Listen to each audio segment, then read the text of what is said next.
Cathedrals are very complex. This cathedral is not as complex a building as some, but it's still complex as both architecture and symbolism. In fact, it's alive with symbols everywhere we look. The windows, the sanctuary behind me, even the floor, full of symbols. So this is a complex building, and yet Christianity at its core is amazingly simple, and we see the simplicity at Easter time. That's why it's surprising that so many people get Christianity wrong. Some say that Christianity can be reduced to a code of ethics or to a set of values. We hear of gospel values. And yet if Christianity were only a code of ethics or a set of values, then Jesus would be no more than a wise teacher. We have many wise teachers. We don't really need another. Then there are those who would say, well, Christianity is the provision of useful social services, things like schools and hospitals. And yet, if Christianity were just about providing services, Jesus would be no more than a do-gooder. Now, Christianity certainly involves ethics, values, and service, but it's more than that. So what is it? Christianity begins with an event that happened in history, not a myth or a fable, an event. And the event is, in the first place, a death. Jesus of Nazareth was executed in the most brutal way known to the ancient world. He was crucified. They saw him die. They laid him in the tomb. They sealed the tomb and they thought that was the dead end. But then 3 days later, and this is the key, they saw him. They heard him. They touched him.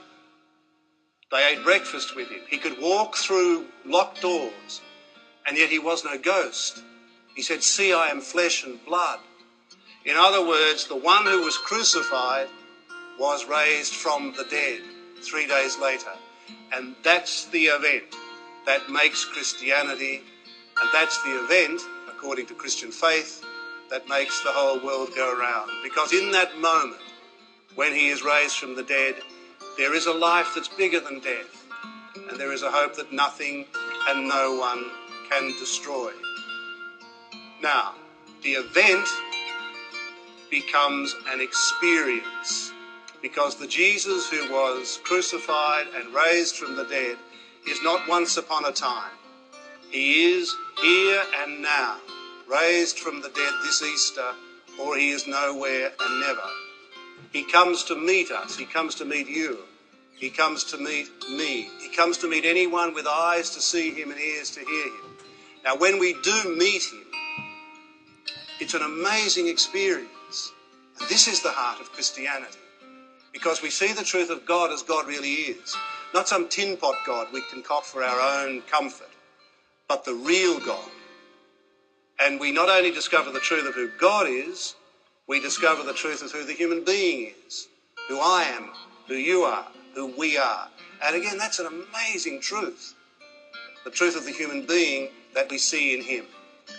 Now, this cathedral is a monument to Easter. In all its complexity, that's all it is. But the call to us this Easter is not just to build monuments like this, but to become living monuments to Easter faith. And we do that by seeing him, hearing him, touching him, eating with him at the table of his body and blood, the Eucharist. So in this moment, my prayer is that you will become, and that we will become, a living monument to Easter, seeing him, hearing him. To all of you I say then in his name, a very happy Easter.